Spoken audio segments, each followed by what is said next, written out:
தற்போது நமது தொலைபேசி இணைப்பில் திமுக எம்பி திருமிகு கனிமொழி இணைந்திருக்கிறார். அம்மா வணக்கம். வணக்கம். அரசு தரப்பிலிருந்து எடுக்கப்பட்ட முன்னெடுப்புகள் இந்த வழக்குக்காக அப்படிங்கிறது மிக நீண்ட நெடிய ஒரு அனாலிசிஸ். அதற்கு பிறகு நிறைய நடவடிக்கைகள்ல ஈடுபட்டு இன்றைக்கு இந்த தீர்ப்பு வெளியாக இருக்கிறது. அரசு தரப்பு வழக்கறிஞர் நிறைய விஷயங்களை முன் வச்சிருந்தார். முதல்ல இந்த வழக்கினுடைய முக்கியத்துவம், இன்றைக்கு வெளியாகி இருக்கக்கூடிய தீர்ப்பு, இதை நீங்க எப்படி பார்க்கறீங்க, என்ன சொல்ல விரும்புறீங்க? நம்முடைய முதலமைச்சர் அவர்கள் ஆட்சி பொறுப்பிற்கு வருவதற்கு முன்னாலேயே மக்களுக்கு ஒரு உறுதி அளித்திருந்தார்கள். இந்த வழக்குல குற்றவாளிகளுக்கு தண்டனை நிச்சயமாக வாங்கி தருவோம், பாதிக்கப்பட்டிருக்கக்கூடிய பெண்களுக்கு நியாயம் கிடைக்கும் அப்படிங்கிற அந்த உத்தரவாதத்தை வழங்கி இருந்தார்கள்.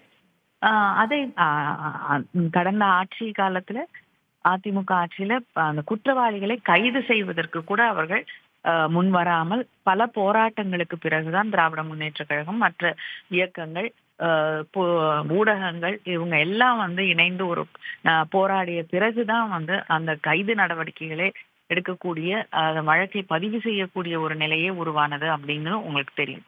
அதுக்கு பிறகு இது சிபிஐக்கு மாற்றப்பட்டு இன்னைக்கு இந்த பெண்களுக்கு குற்றவாளிகள் அத்தனை பேருக்கும் சாகும் வரை ஆயுள் தண்டனை அப்படின்னு ஒரு கடுமையான தீர்ப்பை வழங்கி இருக்கிறார்கள். அது மிகவும் வரவேற்கத்தக்க ஒன்று.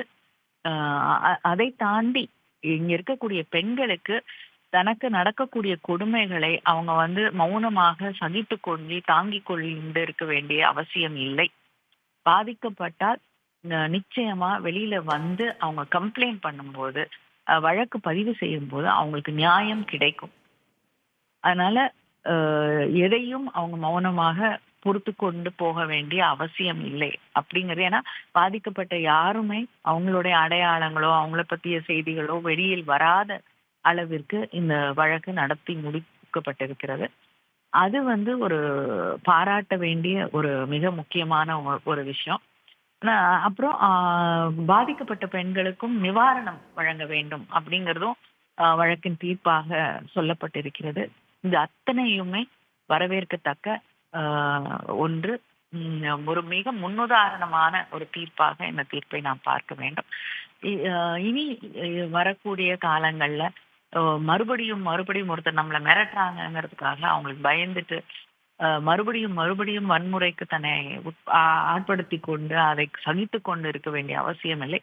ஒரு சின்ன பிரச்சனை வரும்பொழுதே காவல்துறை நாடி வழக்கு பதிவு செய்து தன்னை பாதுகாத்து கொள்ளக்கூடிய அந்த நிலை இந்த சமூகத்துல இன்னும் இருக்கிறது அப்படிங்கிற ஒரு நம்பிக்கையை பெண்கள் பெற வேண்டும். கண்டிப்பா. இப்ப கடந்த ஆட்சி காலத்துல இந்த பிரச்சனை நடந்த போது, இது வெளி உலகுக்கு வந்த போது, அதனை வெளி உலகுக்கு மிகப்பெரிய அளவுல எடுத்து சென்றதுல அன்றைய எதிர்க்கட்சி திமுகவுக்கு மிகப்பெரிய பங்கு உண்டு.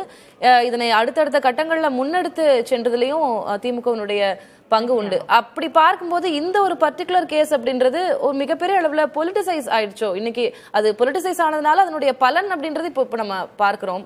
குற்றவாளிகள் கண்டுபிடிக்கப்பட்டிருக்கிறார்கள், குற்றம் வழங்கப்பட்டிருக்கு, தண்டனை வழங்கப்பட்டிருக்கு. ஆனாலும் இது பொலிட்டிசைஸ் ஆனதை மறுக்க முடியாதுல்ல. எல்லாத்துலயுமே பாலிடிக்ஸ் இருக்குங்க வாழ்க்கையில.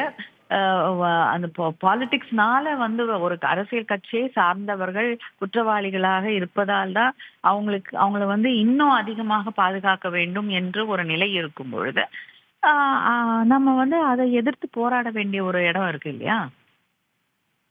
அதனால ஒரு அரசியலுக்காக நீங்க குற்றவாளிகளை பாதுகாக்கும் பொழுது அதை நாம் சுட்டிக்காட்ட வேண்டிய அவசியம் இருக்கிறது.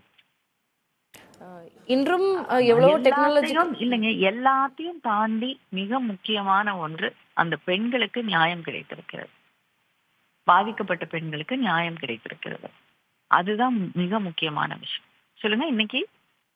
இன்றைக்கு டெக்னாலஜிக்கலா எவ்வளவோ நம்ம டெவலப் ஆயிருக்கிறோம். ஆனாலும் இன்னும் பெண்கள் அப்ரோச் பண்ண முடியாம, ஏன்னா நிறைய விஷயங்கள் அரசு ரீதியிலிருந்தும் செய்யப்படுகிறது. இப்போ ஒரு காவல் உதவி அப்ளிகேஷன் ஆகட்டும், ஷீ பேட்ரோல்ஸ் ஆகட்டும், இதெல்லாம் ஓரளவுக்கு சிட்டிஸ்ல, மெட்ரோ சிட்டிஸ்ல இருக்கிறது. ஆனா இன்னும் தமிழகம் முழுமைக்குமான அது இன்னும் சென்றடையில, நிறைய பேருக்கு தொடர்பான விழிப்புணர்வு இல்லை அப்படின்ற விமர்சனங்களும் இருக்கு. அதை எப்படி பார்க்கறீங்க? அதை இன்னும் எப்படி முன்னெடுத்து செல்லலாம்னு சொல்லுங்க. நிச்சயமா ஒரு விழிப்புணர்வு அப்படிங்கிறது எல்லா இடங்களுக்கும் செல்ல வேண்டும். அதனாலதான் வந்து காலேஜஸ்ல வந்து இதை பத்தி கேம்பெயின்ஸ் எடுத்துட்டு போறாங்க.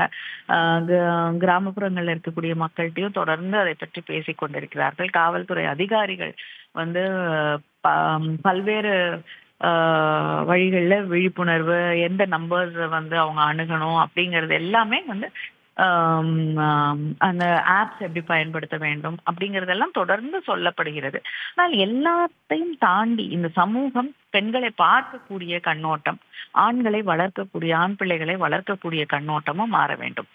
ஒரு பெண்ணுடைய உடையோ, பெண்ணுடைய அவங்க எந்த நேரத்துல எங்க இருக்காங்க அப்படிங்கிறதோ, இல்லைன்னா ஒரு பெண்ணை வந்து நீங்க உங்களுக்கு கீழானவர்களாக அவங்கள வந்து பாலியல் பலாத்காரத்திற்கோ வன்முறைக்கோ ஆட்படுத்துவது அப்படிங்கிறது உங்களுடைய பிறப்புரிமை அப்படிங்கிறது, இல்லைன்னா பெண்கள் உங்களுக்கு கட்டுப்பட்டவர்கள், உங்களுக்கு கீழ்ப்படிய வேண்டியவர்கள் அப்படிங்கிற அந்த வன்முறை உணர்வோடு அவர்களை வளர்க்காமல் இரண்டு பேரும் சமம், இரண்டு பேருக்கும் இந்த உலகம் பொது அப்படிங்கிற ஒரு எண்ணத்தோடு குழந்தைகளை வளர்க்க தொடங்கினோம் என்றால் நிச்சயமாக சமூகம் மாறும். நன்றி திருமிகு கனிமொழி, இணைப்பில் வந்து பேசுவதற்கு, உங்களுடைய கருத்து பகிர்வுக்கு.